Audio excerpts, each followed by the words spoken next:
Hello there folks, I'm Dan Brown from asortofinterestinlife.com and today I am finally getting around to filming this beginner's guide to narrowboating video, and this really is aimed at novices, people who are just generally interested in the basics of boating. Maybe if you're coming out on a narrowboat holiday, hopefully this will give you a quick guide and a few glimpses at the basic elements of boating down the canal before you actually get to the marina and step foot on a boat for the first time. This isn't going to be an absolutely exhaustive list of everything you should need to know. This is just a video of a few pointers and a few general basics of, well, getting out and getting boating. So I thought we'd better start with a quick look at the boat that we're actually doing all this filming on. This is Tilly, my humble 30-foot narrowboat, and this is also an excellent moment to give you a quick guide of the basic terms. So the bow is the front of the boat.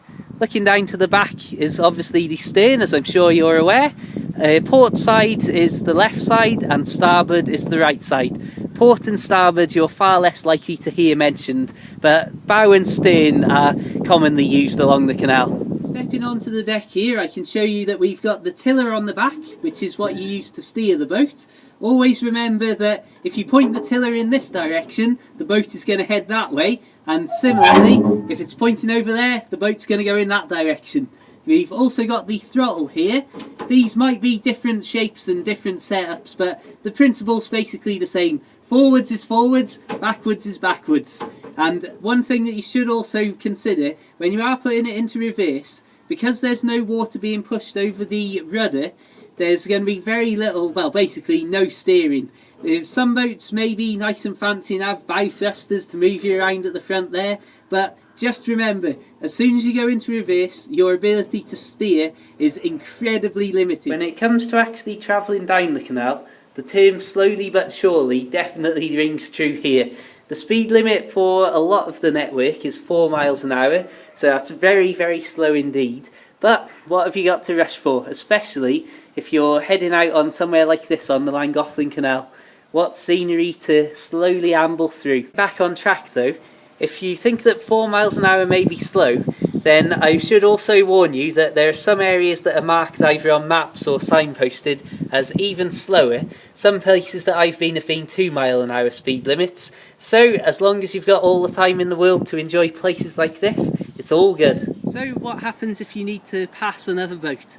Well, if you're heading towards an oncoming boat and both of you are moving, then it's important to remember first of all to slow down a little bit, and also that you want to pass on the right hand side, which is something that nobody told me until my second day on a boat, so that certainly led to an interesting first day and a half on board. Bridges are definitely another area that I would suggest slowing down for. As you can see, they get pretty narrow there. Another quick tip about items such as bridges where you can only get one boat through at a time. If you find yourself heading to a bridge from one direction, well, there's a boat coming from the other way, and it's not clear that either of you are going to clearly be the first one there, then it's the boat that is coming downstream that technically has the right of way. So that's something to think, although it's not always very easy to tell which boat should go first.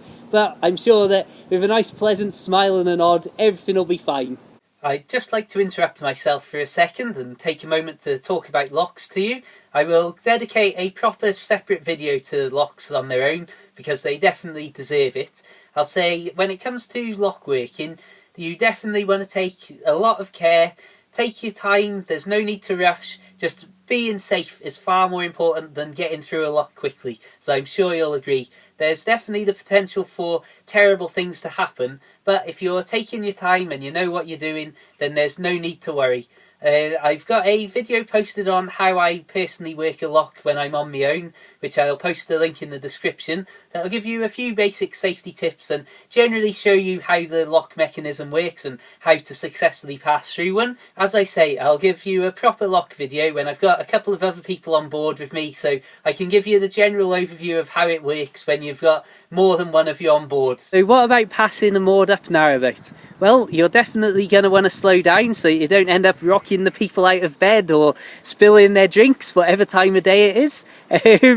And something else to say is that you'll probably want to slow down a little bit sooner than you think you should. because what I find, a lot of people reach the side of the boat and then slow down, which of course, because it's not an instant response between the speed of the narrowboat and the throttle movement, because obviously you've got to think there's an awful lot of momentum going in that steel tube you're on, so the boat won't slow down for a little moment after you actually take the throttle off a bit. So that's definitely something to consider. Just ease up on the speed a little bit earlier than the boat itself. When it comes to actually mooring up your own narrowboat, you've got various options on the canal. Some places will have proper rings. One of my personal favourites are these chains. There's also the ever popular hooks. I'll post a video link in the description to another video where I've covered all sorts of mooring types and how they work. At this point I think I'll wrap things up and say thank you very much for watching, and just remember, stay safe and have a fantastic trip. Subscribe to my videos for loads of narrowboating videos and all sorts of things in and around the canal. Maybe not in the canal. Of course, always like the Facebook page, follow me on Twitter, add me on Facebook, and check out my 2 books about narrowboat life on the Kindle, The Narrowboat Lad and The Narrowboat Lad Living the Dream. Until the next time, have a great day and I'll see you around soon. Farewell.